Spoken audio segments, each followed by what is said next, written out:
ولی مولانا مظفر حسین کاندھلی رحمت اللہ علیہ دلی جانا چاہتے ہیں، کاندھلے سے اونٹ پہ سوار ہو کر سامان دکھلا دیا، یہ میرا سامان ہے، میں خود سوار ہوں گا۔ ایک آدمی آ کے کہتا ہے مولانا یہ رکا میرا دلی کاغذ کا پرزہ ایک آدمی کو پہنچانا ہے۔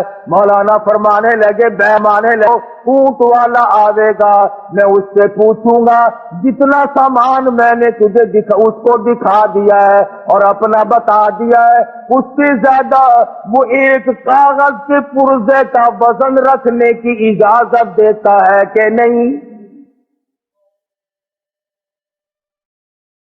اگر میں نے اس کی اجازت سے بغیر اپنی جیب میں ایک رکا کاغذ کا رکھ لیا تو بے ایمانی ہوگی۔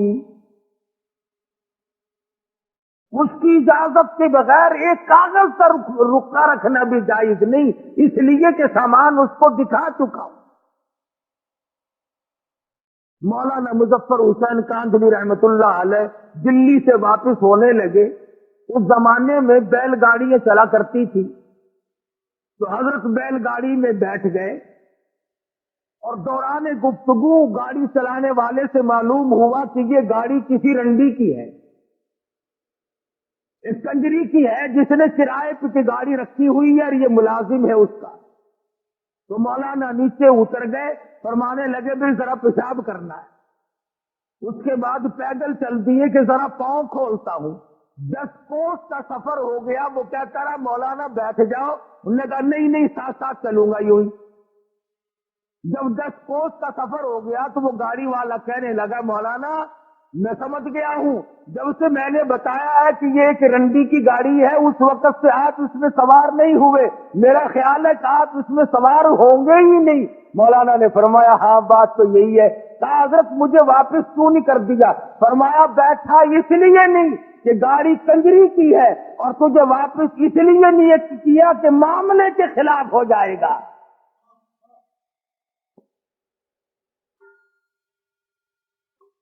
کس قدر تقویٰ ہوگا ان لوگوں کے پاس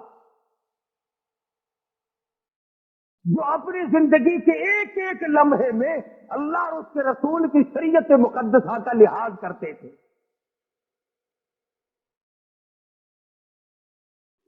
امام ابو حنیفہ رحمت اللہ علیہ بہت بڑے جلیل القدر بزرگ ہیں، اللہ والے ہیں، امام ہیں، 53 حج اپنی عمر میں ادا فرمائے، اور کئی حج ایسے ہیں گھر سے لے کر بیت اللہ تک پیدل گئے پیدل آئے۔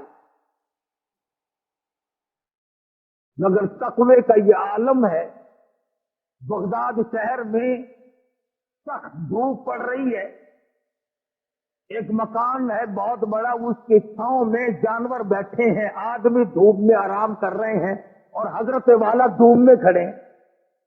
کوئی واقف آدمی آیا، کہنے لگا حضرت جی پسینے میں شرابور ہو، کپڑے بھیگ گئے، یہ بلا کی دھوپ پڑ رہی ہے، دوپہر کا وقت ہے، آپ یہاں سائے میں کھڑے ہو جائیں، آپ دھوپ میں کیوں کھڑے ہیں؟ سبحان اللہ فرمانے لگے جس کے مکان کا یہ سایہ ہے، جس کے مکان کی یہ چھاؤں ہے، میں نے اس مکان والے سے قرض لینا ہے، ڈرتا ہوں اس کی کسی چیز سے فائدہ اٹھایا سود نہ ہو جائے۔